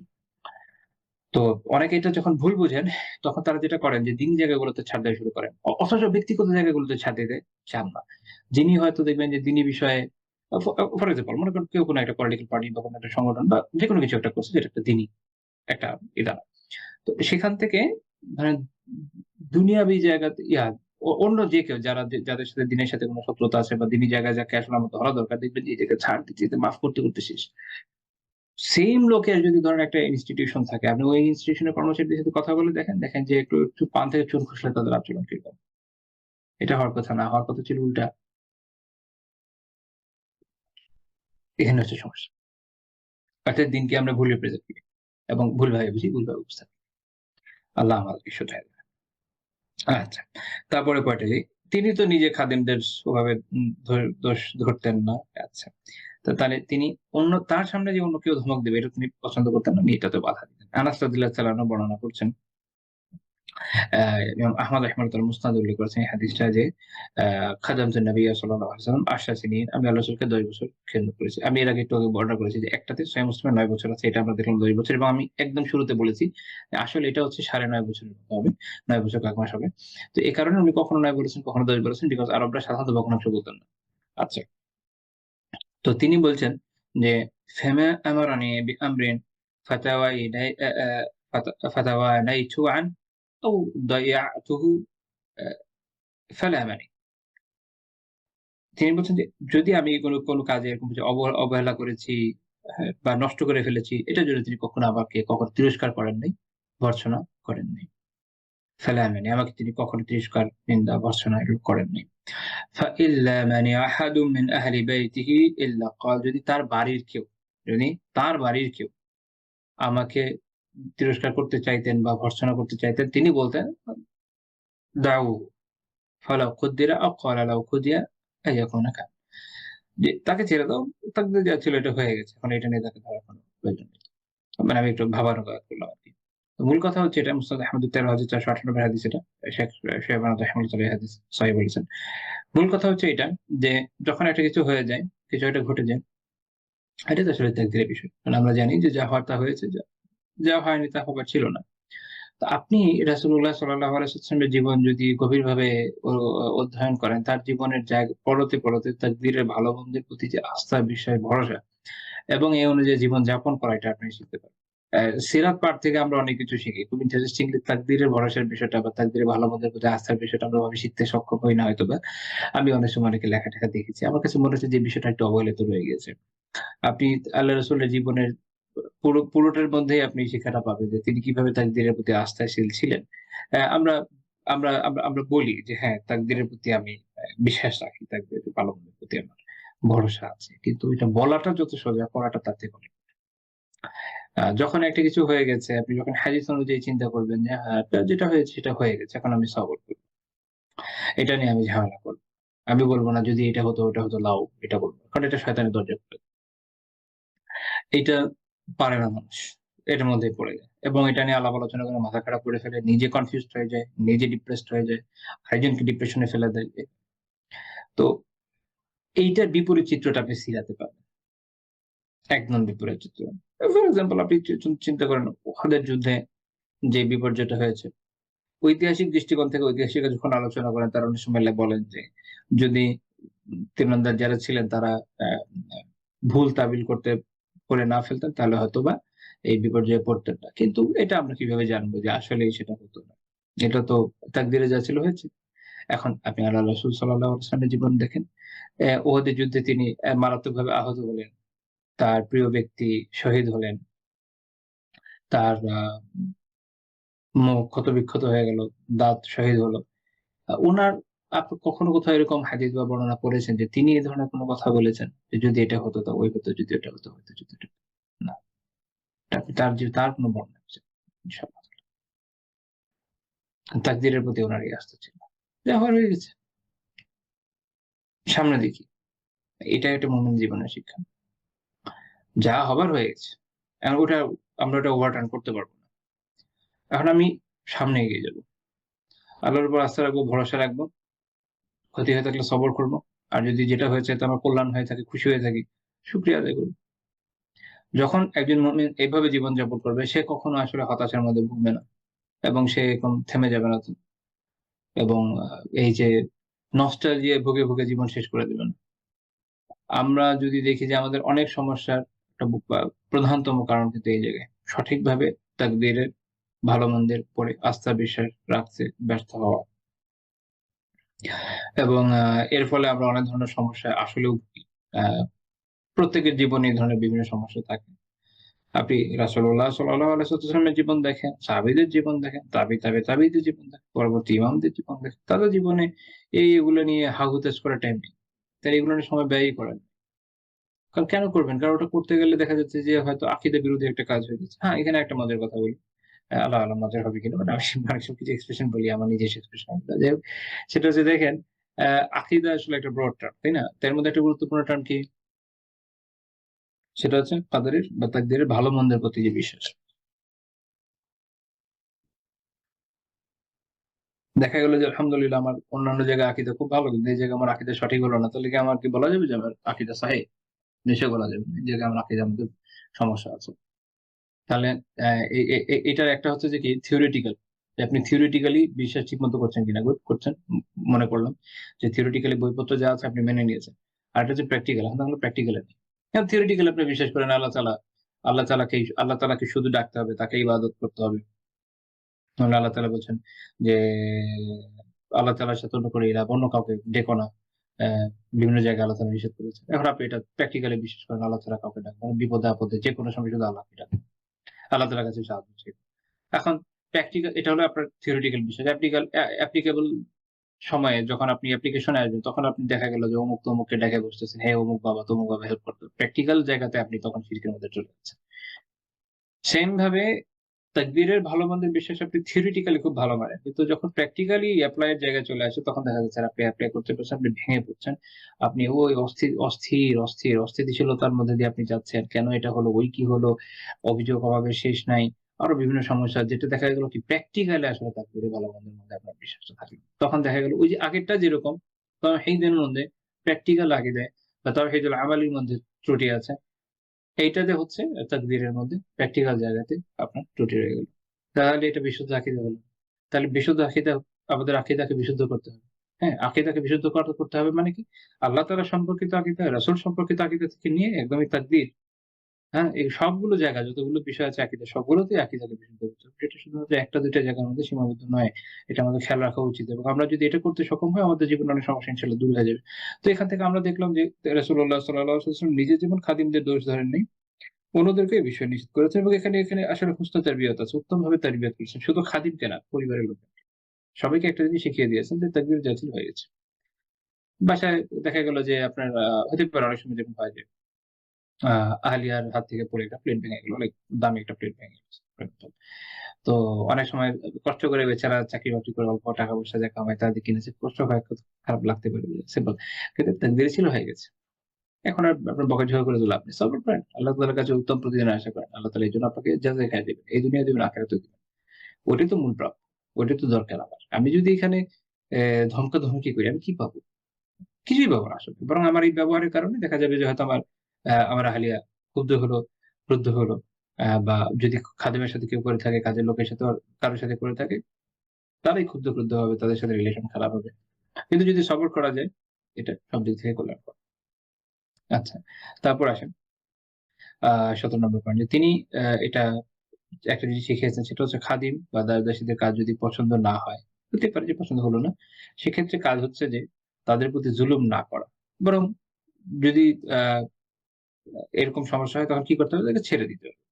আগেকার দিনে মানুষ যে কাজটা করত সেটা হচ্ছে যে যদি দাস-দাসীদের কাজ পছন্দ না হতো বা তারা ভুল করত তাদেরকে নিষ্ঠুরভাবে মারপিট করত। আপনারা জানেন যে ওয়েস্টে ব্র্যান্ডিং করত গরু ছাগলের মতো অর্থাৎ শক্ত লোহার মধ্যে ব্র্যান্ড দেওয়া থাকতো। ব্র্যান্ড মানে যে ব্র্যান্ডের যে বিভিন্ন দাগগুলো আছে, ছাপগুলো আছে এগুলো বিভিন্ন ব্র্যান্ড থাকতো। ওই ব্যক্তির ব্র্যান্ড সেগুলোকে তারা গরম করে ব্যক্তির একজন দাস বা দাসীর পিঠে বা বিভিন্ন জায়গায় মেরে দিত। তো এরকম নিকৃষ্ট সব কাজ করবে তাদের মধ্যে ছিল এবং কোন কারণে যদি তাদের কাজ পছন্দ না হতো তাদেরকে ভয়ানকভাবে মারধর করত, প্রচন্ডভাবে শাস্তি দিত। তো রাসূলুল্লাহ সাল্লাল্লাহু আলাইহি ওয়াসাল্লাম এটা নিষেধ করেছেন। তিনি বলছেন মাল্লা আমাকুম মিন মামলুকিকুম তোমাদের দাস-দাসীদের মধ্যে যাদের আ যারা তোমাদেরকে খুশি করে বা তোমাদের পছন্দ অনুযায়ী যারা কাজ করছে তাদেরকে কি করবে? ফাআতইমুহু মিম্মা তাকুলুন ওয়া আকসুহু মিম্মা তালবাসুন। তো তাদেরকে তোমরা যা খাও তাই খাও, যা পড়ো তা পড়ো। অর্থাৎ সহজ কথায় তাদের সাথে তোমার ভালো মিলে গেছে আলহামদুলিল্লাহ রেখে দাও। ভালোমতো খাও, ভালোমতো পড়ো। এখন যদি এরকম হয় যে না তাদের কাজ পছন্দ হচ্ছে না, তাদের সাথে মিলছে না, বারবার ভুল করছে, মানে বিরক্ত হয়ে যাচ্ছে, তখন কি করবে? ওয়ামান লাম ইউলাইমকুম মিনহুম তাদের মধ্যে যাদেরটা এরকম হচ্ছে না, মিলছে না, ফাবা এ ফাব আ ফাবাইউহু তাদের বিক্রি করে দাও। তাদেরকে বিক্রি করে দাও। মিলছে না তো ধরে রেখে তাকে মাইর দেওয়ার দরকার নেই তো বিক্রি করে দাও। ওয়ালা তুআযযিবু খালকাল্লাহ। আল্লাহ তাআলার সৃষ্টিকে শাস্তি দাও। এটা সুনান আবু দাউদের ৫১৬৬ নম্বর হাদিস শেখ আলবানী রহমাতুল্লাহ সনদ সহিহ। তো এখান থেকে আমরা কি শিক্ষা পেলাম যে রাসূলুল্লাহ সাল্লাল্লাহু আলাইহি ওয়াসাল্লাম শিখিয়ে দিয়েছেন যে যদি কাজ পছন্দ হয় রেখে দাও, যা খাওয়ার খাওয়া, যা পড়ার পড়াও। এর মানে এটা না যে আরেকজনকে বিক্রি করার আগে না খেয়ে বসে থাকবে এরকম না। মানে মূল কথা হচ্ছে এটা জাস্ট একটা উপস্থাপনার ভঙ্গি যে রেখে দেওয়ার মতো হলে রেখে দাও, ভালোমতো খাওয়ার পরে রেখে দাও। তার হকগুলো আদায় করো। আর যদি রেখে দেওয়ার মতো না হয় তো বিক্রি করে দাও। অহেতুক তাকে আটকে রেখে শাস্তি দিও না। যে আচ্ছা এ কাজ পারে না, তাকে ইচ্ছামত পিটাবো, তাকে এই করব, ওই করব, এভাবে শাস্তি দিব। আ তো এজন্য যে ইবনে তাইমিয়া রাহিমাহুল্লাহ এরকম বলেছেন যে যে কারো যদি এরকম হয় যে দাসের যে আখলাক সেটা যদি তার সাইয়েদের বা মালিকের পছন্দ না হয় লাজিমাহু ইখরাজুহু আন মিলকি ওয়ালা ইউআযযিবু খালকাল্লাহ। তার জন্য এটা আবশ্যক যে সে তার মালিকানা থেকে বের করে দিবে। অর্থাৎ বিক্রি করে দিবে। এবং কিন্তু এটা করবে না যে আল্লাহ তাআলা সৃষ্টিকে সাজা দিবে। ইমাম মারিও কারিমি রাহিমাহুল্লাহ তাআলা তার কিতাব গায়াতুল মুনতাহাতে এই উক্তিটা উল্লেখ করেছেন। আ তো এখান থেকে আমাদের যেটা বোঝা উচিত সেটা হচ্ছে যে অনেক ক্ষেত্রে যেটা হয় যে আমাদের অধীনস্থ যারা থাকে যাদেরকে কাজে আমরা অনেক সময় নিয়োগ করি। আমাদের দেশে অনেক সময় দেখা যায় যে দেখা যাচ্ছে কাজ হয়তো পছন্দ হচ্ছে না পেটাচ্ছে। ভয়ানকভাবে পেটাচ্ছে। এদের একটা হচ্ছে এখন তো সব স্বাধীন মানুষ। তাদের তো পেটানোর কোনো সুযোগই নেই স্বাভাবিক। এবং আমাদের দেশের যে প্রচলিত সেকুলার আইন সেটার মধ্যে কোনো সুযোগ নেই। কিন্তু তারপরেও তারা এই কাজগুলো করে। আচ্ছা। তো মূল কথা হচ্ছে যে অধীনে যদি কেউ থেকে থাকে, তার যদি কাজ পছন্দ না হয় ছেড়ে দেন। বলেন যে, "ভাই যাও অন্য কোথাও গিয়ে কাজ করো।" এটার জন্য তাকে গালি-গালাজ করা, পিটানো দেওয়ার কোনো প্রয়োজন নেই। সহজ। আচ্ছা। এবং এইটা একটা বড় কারণ যে কারণে দেখা গিয়েছে যে বিভিন্ন সময় আমরা আরো দেখব উদাহরণ যে সাহাবীরা তাদের এরকম দায়দের আজাদ করে দিয়েছে। পছন্দ হয় নাই সমস্যা আছে ছেড়ে দিয়েছেন। আ ১৮ নম্বর পয়েন্ট যে তিনি রাসূলুল্লাহ সাল্লাল্লাহু আলাইহি ওয়াসাল্লাম যে কখনো খাদিমকে ব্যবহার করেন। এটা আমরা আগেও দেখেছি। আয়েশা রাদিয়াল্লাহু আনহা বলেছেন সহিহ মুসলিম হাদিস যে, "মা দারাবা রাসূলুল্লাহ সাল্লাল্লাহু আলাইহি ওয়াসাল্লাম শাইআন কাত্তু বিয়াদিহি ওয়ালা ওয়ালা ইমরাআতান ওয়ালা খাদিমা।" যে রাসূলুল্লাহ সাল্লাল্লাহু আলাইহি ওয়াসাল্লাম কখনো নিজের হাতে কাউকে মারেন নাই। না তার কোন স্ত্রীকে মেরেছেন, না কোনো খাদিমকে মেরেছেন। বিশেষভাবে এই ২ টা উদাহরণের কারণ হচ্ছে মানুষের যে ওই সময়কার প্রবণতা ছিল, এখনো গ্রামের মানুষের মধ্যে আছে স্ত্রীকে পেটানো। আল্লাহ রাসূল কখনো এটা করেননি এবং খাদিমকেও পিটাননি। ইল্লা আইয়ুজাহিদা ফি সাবিলিল্লাহ। ব্যতিক্রম হচ্ছে যে আল্লাহর রাস্তায় জিহাদ করা। জিহাদের ময়দানে তখন তিনি কুফফারদের উপর আঘাত করেছেন। এটা আমরা এর আগেও বর্ণনায় দেখেছি। তো এই জায়গাটা ছাড়া অর্থাৎ আল্লাহ তাআলার হকের জায়গাটা ছাড়া রাসূলুল্লাহ সাল্লাল্লাহু আলাইহি ওয়াসাল্লাম তার নিজের ব্যক্তিগত ক্রোধের কারণে তিনি কখনো কারো উপর হাত তুলতেন না। না নিজের স্ত্রীর উপরে, না নিজের খাদিমের উপর। আমাদের এখান থেকে শেখা খুবই জরুরি যে আমরা যেন নিজেদের আ পরিবারে যারা আছে তাদের এবং যদি কারো এরকম খাদিম থেকেও থাকে বা অধস্তনে যারা আছে তাদের উপর কখনো হাত না উঠায়, তাদের প্রতি প্রহার না করি। এটা যদি আমি আল্লাহ রাসূলের সুন্নাহ অনুযায়ী তার জীবন থেকে শিক্ষা যেটা নিচ্ছি সে অনুযায়ী আমল করি তাহলে অবশ্যই এটার জন্য আরো বেশি সওয়াব পাবো ইনশাআল্লাহ তাআলা। ১৯ নম্বর পয়েন্ট যে তিনি নিজে তো পেটাতেন নাই, অন্যদেরও পেটাতে নিষেধ করতেন এবং এটা একটা গুরুত্বপূর্ণ কারণ যে কারণে পরবর্তী সময়ে সাহাবীদের ভিতর এই এই এই বৈশিষ্ট্য এই ধরনের আ বৈশিষ্ট্যই ছিল না আলহামদুলিল্লাহ। তারা সাধারণত গোলামদের পেটাতেন না। আবু মাসউদ আল-বাদরি রাদিয়াল্লাহু তাআলা আনহু তিনি বর্ণনা করছেন যে আমি একবার বলেছি কুনতু আদরিবু গুলামান লি বিসাউত। আমি একবার আমার একজন গোলামকে আ চাবুক দিয়ে পেটাচ্ছিলাম। চাপকাচ্ছিলাম। ওই সময় আরবরা যেটা করতো রেগে গেলে চাবুক দিয়ে পেটাতো। তো তিনি বলেন যে ফাসামি'তু সাওতান মিন খালফি আমি আমার পিছনে একটা আওয়াজ শুনলাম যে ইলাম আবা মাসউদ এ আবু মাসউদ জেনে রাখো। তো তিনি তখন তো রাগ প্রচন্ড। তিনি বলছেন যে আমি ফালাম আফহামি সাউত মিনাল গাযা আমি রাগের চোটে এই শব্দ বুঝতেই পারি না যে এটা কার শব্দ কি। রাগের কারণে কোন কিছু পাত্তা দিচ্ছে না এই অবস্থা। ধীরে যখন কাছে আসলেন, তখন তিনি বুঝলেন যে এটা আল্লাহর রাসূল সাল্লাল্লাহু আলাইহি ওয়াসাল্লাম। তিনি অনেক দূর থেকে বলতে আসেন যে, "ই'লাম আবা মাসউদ, ই'লাম আবা মাসউদ, হে আবা মাসউদ তুমি, এ আবু মাসউদ তুমি এটা জেনে রাখো।" তো তিনি চাবুকটা ছুঁড়ে ফেললেন। তখন আল্লাহর রাসূল বললেন যে, "ই'লাম আবা মাসউদিন আন্নাল্লাহা আকদারু আলাইকা মিনকা আলা হাযাল গুলাম।" এই গোলামের উপর তোমার যতটা না ক্ষমতা, তার থেকে অনেক বেশি ক্ষমতা তোমার উপর আল্লাহ তাআলার রয়েছে। কি একটা কথা। যে তার মানে সতর্ক করে দিয়েছেন যে তুমি যদি তাকে মারছো, তোমাকে তো আল্লাহর কাছে জবাব দিতে হবে। কি জবাব দিবে সেদিন? যেদিন তুমি আল্লাহ তাআলার কাছে দাঁড়াবে। তো তখন তিনি বললেন যে, "লা আদরিবু মামলুকান বা'দাহু আবাদা।" আমি এরপর কখনো কোন দাসকে পেটাবো না। তো এইভাবে দেখেন যে আল্লাহ রাসূলের তারবিয়াতের পদ্ধতি। আল্লাহ তাআলার ভয় জাগিয়ে দিতেন। যেকোনো সমস্যায় রোগে আধ্যাত্মিক রোগে এটার প্রধান চিকিৎসা হচ্ছে আল্লাহ তাআলার ভয়কে অন্তরে জাগ্রত করা। যেকোনো পাপের মধ্যে কেউ লিপ্ত থাকুক, কোন জুলুমে মানুষ লিপ্ত থাকুক, আল্লাহ তাআলার ভয় ছাড়া এটা আসলে যাবে না। কারো মধ্যে যদি সঠিকভাবে আল্লাহ তাআলার ভয় থাকে তাহলে অবশ্যই এই সকল রোগ থেকে সে বের হয়ে আসবে। কিন্তু আল্লাহ তাআলার ভয় যদি অন্তরে জাগরুক না থাকে তাহলে কি হবে? তাহলে আপনি দুনিয়ার আইন করতে পারবেন। কিন্তু ওই আইন কতটুকুই বা কার্যকর? এটা সার্টেন লেভেল পর্যন্ত। যখনই আইনের আ শাসন দুর্বল হবে বা এমন কোন জায়গায় কেউ ক্রাইম করার সুযোগ পাবে যেখানে আইনের হাত পৌঁছাচ্ছে না, তখন মানুষ বিভিন্ন ধরনের অপকর্মে লিপ্ত হবে। এজন্য মানুষকে সংশোধনের ২ টা বিষয় খুব জরুরি। এক হচ্ছে যে তাকওয়া আর ২ নম্বর হচ্ছে আল্লাহ তাআলার আইন দুনিয়াতে কায়েম। আচ্ছা। এই হাদিসের আরেকটা ভার্সন এটা সহিহ মুসলিমে ২ টি সহিহ মুসলিমে আছে যেখানে তিনি এরকম বলেছেন যে, "হুয়া হুরুন লিওয়াজহিল্লাহ" আল্লাহ তাআলার সন্তুষ্টির জন্য আমি একে আজাদ করে দিলাম। তো তখন রাসূলুল্লাহ সাল্লাল্লাহু আলাইহি ওয়াসাল্লাম বললেন যে, "যদি আমা লাউ লাম তাফআল যদি এটা তুমি না করতা তাহলে কি হতো? আ লালা ফাতাহ আল্লাহ রাসূল এরকম বলছেন যে, যদি এটা তুমি না করতে তাহলে কি তোমাকে আগুন তোমাকে স্পর্শ করত অথবা আ লামাসাতকান নার বা আগুন তোমাকে গ্রাস করে নিত। একটা ইয়েতে আছে আগুন তোমাকে পুড়িয়ে ফেলতো অথবা লামাসাতকান নার অথবা আগুন তোমাকে গ্রাস করে নিত বা স্পর্শ করত। অর্থাৎ মূল কথা হচ্ছে যে, যদি তুমি এটা না করতে তাহলে আগুনের মধ্যে পড়ে যেতে। এখানে একটা গুরুত্বপূর্ণ বিষয় হচ্ছে যে, এটা কিন্তু এরকম না যেটা ওয়াজিব ছিল এরকম না। ইমাম নববী রাহিমাহুল্লাহ বলছেন যে, আসলে এই হাদিসের মধ্যে এই বিষয়ে ইয়ে দেওয়া হয়েছে, জোর দেওয়া হয়েছে যে যারা দাস আছে তাদের সাথে যেন কোমল ব্যবহার করা হয়, তাদের সাথে উত্তম সোহবত ইখতিয়ার করা হয়। এবং উনি বলছেন যে আজমা আল মুসলিমুন, মুসলিমরা এই বিষয়ে একমত যে আ না এ একটা আনা আম ইফকাহু আনা ইফকাহু হাযা লাইসা ওয়াজিবা, যে এই যে উনি তাকে আযাদ করে দিলেন, এই আযাদ করাটা ওয়াজিব ছিল না। মূলত এটা একটা কি মানদুব, একটা মুস্তাহাব আমল তিনি করেছেন। তাহলে এই যে বলা হচ্ছে যে তাহলে আগুন গ্রাস করত। মূল বিষয় হচ্ছে যে এর আগে আমি একটা বর্ণনা বলেছিলাম, আপনাদের হয়তো খেয়াল আছে যে যদি কেউ কাউকে এভাবে সাজা দেয়, কিয়ামতের দিন এটা তো হিসাব হবে। হিসাবে দেখা গেল যে যদি সাজা অনুপাতে মানে যে দোষ করেছে সে অনুপাতে সাজা দেওয়া হয় তাহলে তো সমস্যা। কিন্তু যদি সাজার পরিমাণ বের হয়ে যায়, বেশি হয়ে যায় তাহলে তো আল্লাহ তাআলা এটার জন্য ধরবেন। তো তখন এটা জাহান্নামের আগুনের কারণ হতে পারে। তো এটাই আল্লাহ রাসূল সাল্লাল্লাহু আলাইহি ওয়াসাল্লাম এই জায়গায় সতর্ক করে দিলেন যে এমন যেন না হয়। এখানে আমাদের একটা শিক্ষার বিষয় রয়েছে যে আমরা আমাদের জীবনের প্রত্যেকটা বিষয় যেন খুব ভেবে চিন্তে করি। বিশেষ করে বর্তমানে আমরা তো অনলাইনে আছি এবং অফলাইনেও।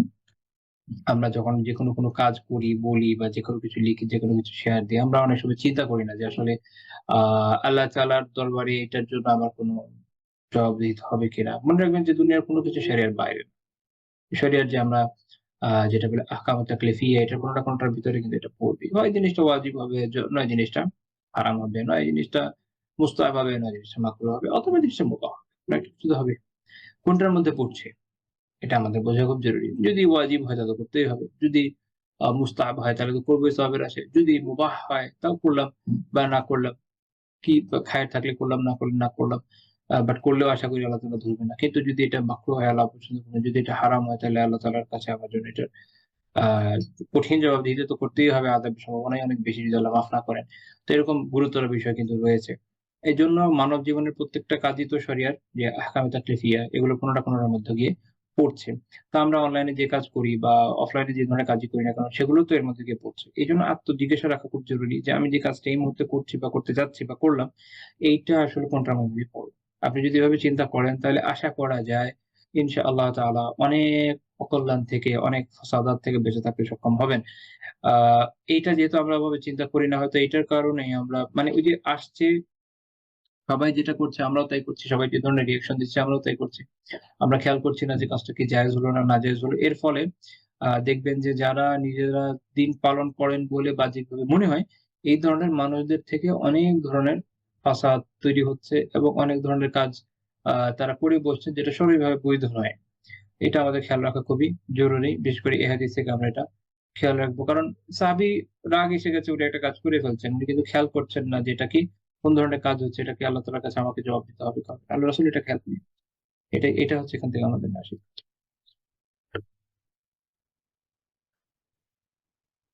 রাসূলুল্লাহ সাল্লাল্লাহু আলাইহি ওয়াসাল্লাম গোলামকে প্রহারের কাফফারা নির্ধারণ করে দিয়েছেন তাকে মুক্ত করে দেওয়া। কাফফারাটা আগে এটা বলে রাখি যে আ ইমাম নবী রাহিমাহুল্লাহ বলছেন যেটা উলামা এই কথা এটা বলেছেন, যেটা মূল বিষয় হচ্ছে যে তাদের সাথে উত্তম ব্যবহারের জন্য এই বিধান।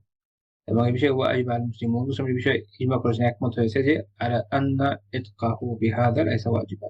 এই মুক্ত করে দেওয়াটা এটা ওয়াজিব না, এটা মানদুব, এটা মুস্তাহাব। কেন? কারণ যেন তার কাফফারা হয়ে, যেটা ওই যে একটু আগে যেটা ব্যাখ্যা করা হলো যে কোনো ক্ষতি তার না থাকে বা কোনো গুনাহ থাকলে দূর হয়ে যায়, জুলুম থাকলে দূর হয়ে যায় এজন্য। তো ঘটনা কিরকম যে ইবনে ওমর রাদিয়াল্লাহু তাআলা আনহু আ তিনি একবার তার একজন দাসকে মুক্ত করে দিলেন এবং তারপর মাটি থেকে একটা কাঠ বা একটা কোনো কিছু উঠিয়ে বললেন যে যে এইটার সমপরিমাণে কোনো সওয়াব নাই। কারণ হচ্ছে উনি কোনো মার দিয়েছিলেন, এই কারণে তাকে মুক্ত করে দিয়েছে। তবে তিনি বললেন যে, "আমি আল্লাহর রাসূল থেকে এটা শুনেছি, মান লাথামা মামলুকাহু আও দারাবা", যে তার দাসকে চড় দিল বা মার দিল, ফাকাফফারাতুহু আইয়ুতিকাহু, তার কাফফারা হচ্ছে, এর ক্ষতিপূরণ হচ্ছে সে তাকে মুক্ত করে দিবে। তো আরেকটা বর্ণনা, এই বর্ণনাটা সহিহ মুসলিমের ছিল। ১৬৫৭ নম্বর হাদিস আর ১৬৫৮ নম্বর হাদিসে রয়েছে আ যে একবার একজন বয়স্ক ব্যক্তি, এটা একজন সাহাবীর ঘটনা। হিলাল বিন ইয়াসাফ রাহিমাহুল্লাহ বর্ণনা করেছেন যে একজন শায়েখ, একজন বয়স্ক ব্যক্তি, তিনি একবার তার খাদিমকে চড় দিয়ে দিলেন।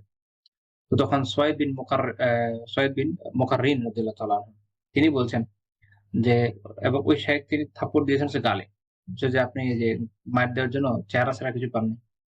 তিনি বললেন যে, "লাকাদ রাআইতুনি সাবআতি মিন বানি মুকাররিন", আপনি আমাকে দেখছেন যে আমি বনু মুকাররিনের ৭ জনের মধ্যে একজন। মানে তার পরিবারের ৭ জন সদস্য, তার মধ্যে উনি একজন। উনি বলছেন যে, "মা লানা খাদিমুন ইল্লা ওয়াহিদ", আমাদের একটাই খাদিম ছিল। 7 জনের জন্য একটাই খাদেম ছিল।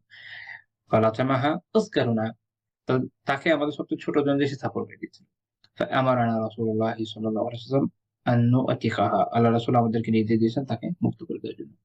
যদিও আমলটা মানদুব বা মুস্তাহাব, কিন্তু আল্লাহ রাসূল যখন কোনো কিছু আদেশ দেন সেটা ওয়াজিব। এইজন্য উনাদের জন্য বিশেষভাবে বিধান হচ্ছে যে তাদেরকে অবশ্যই মুক্ত করতে হতো। তো তারা এজন্য মুক্ত করে দিয়েছেন। এটা তাদেরকে আদব শেখানোর জন্য এবং উম্মাহকে শেখানোর জন্য। কিন্তু এখান থেকে এই বিষয়টা বোঝা গেল যে কাউকে গালে চড় না দেওয়া, এটা সঠিকভাবে এমনিতে নিষেধ, অন্যান্য মাসালা থেকে দেওয়া যায়। আর আরেকটা হচ্ছে যে রাগকে সংবরণ করতে শিখতে। যে রাগের মাথায় মানুষ অনেক ভুল করে ফেলে, এটার জন্য আমরা না করি। এবং আমরা দেখি যে রাসূলুল্লাহ সাল্লাল্লাহু আলাইহি ওয়াসাল্লাম এদিকে খেয়াল করছেন না যে আচ্ছা তাদের তো একটাই খাদেম, এদের জন্য কিভাবে চলবে? ভুল করে চলতো, তোমাদের তো এটার জন্য সাজা পেতে হবে। এবং সুহাইব বিন মুকাররিন রাদিয়াল্লাহু তাআলা যে কথাটা বলেছেন যে আমাদের মধ্যে সবচেয়ে ছোট যে, সে এই কাজটা করেছে। তো তিনি ছিলেন আ তখন তার বয়সও কম ছিল, তিনি করেছেন। তো এটার পরও আদব পুরো পরিবারকে শেখানো হয়েছে। এবং এটা আলহামদুলিল্লাহ উম্মার জন্য একটা শিক্ষার বিষয় হয়েছে যে আমরা এটা খেয়াল রাখতে পারছি যে এই ধরনের কাজ করা যাবে না। তো এভাবে আল্লাহ রাসূল সাল্লাল্লাহু আলাইহি ওয়াসাল্লাম যেহেতু তাদের হকগুলোকে রক্ষা করেছেন, এর ফলে পরবর্তী জামানায় আমরা দেখি যে আ ইসলামে গোলামদের ব্যাপারে কি পরিমাণ সুযোগ সুবিধা রয়েছে, কি ধরনের সুযোগ সুবিধা তারা পেয়েছেন এবং বড়, বড় আলিম তাদের মধ্যে কিভাবে বের হয়ে এসেছেন। আ সর্বশেষ যে পয়েন্ট সেটা হচ্ছে যে আল্লাহ রাসূল সাল্লাল্লাহু আলাইহি ওয়াসাল্লাম মৃত্যুর আগে ২ টা বিষয় ওসিয়ত করেছেন। ২ টা বিষয় কি ওসিয়ত করেছেন? ইবনু মাজাহ রাহিমাহুল্লাহ তাআলা তার সুনানে উল্লেখ করেছেন ২৬৯৭ নম্বর হাদিস। আনাস রাদিয়াল্লাহু আনহু বলছেন যে আল্লাহ রাসূল সাল্লাল্লাহু আলাইহি ওয়াসাল্লাম যখন আ আ ওয়াহুয়া ইউগারগিরু বিনাফসি, যখন তার একদম মৃত্যুর যন্ত্রণা উঠে যাচ্ছে এই সময়ও তিনি যে ওসিয়ত করেছেন কি as-সালাহ, ১ নম্বর কি সালাত। ওয়া মা মালাকাত আইমানুকুম, এবং তোমাদের অধীনে যা আছে। এটা শেখ আলবানী রহমাতুল্লাহি হাদিসকে সহিহ বলেছেন। তো ১ম কথা হচ্ছে সালাহ, অর্থাৎ সালাতকে আঁকড়ে ধরো, ঠিকমতো পড়ো, এটা যে এটা শান অনুযায়ী আদায় করো এবং এই বিষয়ে উদাসীন হয়ো না। সালাতের হুকুমগুলো সঠিকভাবে পালন। সালাত সবচেয়ে গুরুত্বপূর্ণ। এজন্য আল্লাহ রাসূল সাল্লাল্লাহু আলাইহি ওয়াসাল্লাম মৃত্যুর সময়ও সালাতের কথা। এটা আমাদের খেয়াল রাখা উচিত যেন আমরা সালাতের ব্যাপারে গাফেল না হই। ২ নম্বর হচ্ছে ওয়া মা মালাকাত আইমানুকুম, এবং তোমাদের অধীনে যা আছে। এখন ওয়া মা মালাকাত আইমানুকুম দিয়ে আসলে কি বুঝাচ্ছে? এটা নিয়ে আলিমদের মধ্যে একটু ইখতিলাফ আছে। এজন্য যে এক হচ্ছে যেটাতে মনে হতে পারে যে মানে হচ্ছে যে যারা দারিদ্র, আরেকটা হতে পারে যে আমওয়াল, যে সম্পদ আছে। তো ইমাম সিন্দি রাহিমাহুল্লাহ তাআলা হাশিয়াতে বলছেন যে উনি এটার ব্যাখ্যা দিয়েছেন মিনাল আমওয়াল, সম্পদ। অর্থাৎ আদ্দু যাকাতিহা, অর্থাৎ সঠিকভাবে যাকাত আদায় করে এই বিষয়ে উদাসীনতা প্রদর্শন করো না। এবং যেহেতু সাধারণত আপনি দেখবেন যে সলাতের পরে যাকাতের কথা কোরআনে আসে, উনি এইভাবে আরকি এটাকে ব্যাখ্যা করেছেন। তো বলছেন যে এটাও হতে পারে যে দাস-দাসীদের কথা হতে পারে। সেক্ষেত্রে এটার অর্থ হবে যে তাদের হুকুকগুলো ঠিকমতো আদায় করে সেগুলোতে কোনো উদাসীনতা প্রদর্শন করো না। এই বিষয়ে বর্ণনা আলী রাদিয়াল্লাহু তাআলা থেকে পাওয়া যায়। সুনান আবু দাউদের ৫,১৫৬ নম্বর হাদিস, সহিহ সনদে। তিনি বলছেন যে কানা আখিরু কালামি রাসূলিল্লাহি সাল্লাল্লাহু আলাইহি ওয়াসাল্লাম, আল্লাহ রাসূল সাল্লাল্লাহু আলাইহি ওয়াসাল্লামের শেষ কালাম ছিল এটা, সালাহ, সালাত এবং সালাত আদায় করো। ইত্তাকুল্লাহ ফীমা মালাকাত আইমানুকুম, তোমাদের অধীনে যা আছে সে বিষয়ে আল্লাহকে ভয় করো।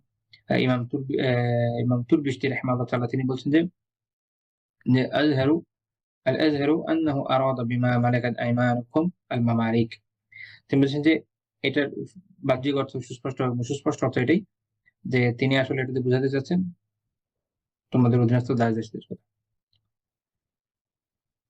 তিনি বলছেন কেন সালাতের সাথে এটাকে একসাথে যুক্ত করার কারণ কি? তিনি বলছেন যে কারণ হচ্ছে যে যেন এটা জানা হয় যে সালাত যেমন একদম আপনার পারফেক্ট টাইমে সঠিকভাবে আদায় করতে হবে, একই রকম ভাবে দাস-দাসীদের যে প্রয়োজন, তাদের কাপড়, তাদের খাবার-দাবার, এটাকে আদায় করে দেওয়াটা ওয়াজিব। এবং সলাতকে যেমন তলব করা এটা কোনোভাবে বৈধ নয়, সেভাবে এগুলো বৈধ, তলব করা বা এগুলোতে উদাসীনতা প্রদর্শন করাটা বৈধ। তো এই আলোচনা দিয়ে আমরা মোটামুটি আলহামদুলিল্লাহ ২১ টা পয়েন্ট আলোচনা করলাম আলহামদুলিল্লাহ, যে দাস-দাসীদের সাথে এবং অধীনস্থদের সাথে রাসূলুল্লাহ সাল্লাল্লাহু আলাইহি ওয়াসাল্লামের ব্যবহারের বিষয়। তো এখানে এই সর্বশেষ যে পয়েন্ট আমরা আলোচনা করলাম সেখান থেকেও আমাদের কিছু শেখার বিষয় আছে। অনেক ব্যক্তি আছেন মাশাআল্লাহ যাদের বড়, বড় ইন্ডাস্ট্রি আছে আমাদের বর্তমান সময়ে, দেখবেন যে ভালো সালাত আদায় করছেন, মাদ্রাসা মসজিদ বানাচ্ছেন। খুব সুন্দর। কিন্তু আ তাদের নিজেদের অধীনস্থ যে কর্মচারী, বিশেষ করে তাদের শ্রমিকরা তাদের বেতন হয়তো আটকে রাখছেন। অনেকদিন পর দিচ্ছেন। এটার জন্য বেচারাদেরকে আন্দোলন করতে হচ্ছে। এটা কোন দিনদারির বিষয় হতে পারে না। বরং আপনার অধীনে যারা আছে আল্লাহ রাসূল সাল্লাল্লাহু আলাইহি ওয়াসাল্লাম তার মৃত্যুর আগের ওসিয়াতে ২ টা বিষয়ে অত্যন্ত গুরুত্ব দিয়েছেন। ১ নাম্বার হচ্ছে সলাত আর ২ হচ্ছে আপনার অধীনস্থ যারা রয়েছে তারা। কাজেই এটা অবশ্যই খেয়াল রাখা জরুরি যে তাদের হক যেন সঠিকভাবে আদায় করা হয়। আ সময় মতো আদায় করা হয়। আমরা পিছনে আলোচনা করেছি যে শ্রমিক বা যে কর্মচারী তার হক যত দ্রুত সম্ভব আদায় করতে হবে। তার সাথে যে চুক্তি সেই মোতাবেক যত দ্রুত সম্ভব তার আ যে তার যে দায় সেটাকে মিটিয়ে দিতে হবে। আর মনে রাখতে হবে যে উসুল হচ্ছে আল উজুব লিল ফাওর। কোন কিছু ওয়াজিব হলে এটা যত দ্রুত সম্ভব আদায় করে দিতে হয়। যখন কারো সাথে আপনার চুক্তি হচ্ছে এই যে আপনার কাজ এতটা এই পরিমাণ আমার কাজ। মাসের এত থেকে এত তারিখ আপনাকে আমি বেতন দেব। এই বিষয়ে আপনার সাথে আমার চুক্তি আছে। তার মানে হচ্ছে যখনই এটা সে সম্পন্ন করলো, মাস শেষ হয়ে গেল তাকে আমাকে দ্রুততার সাথে আদায় করতে হবে। এটা আমার জন্য আবশ্যক।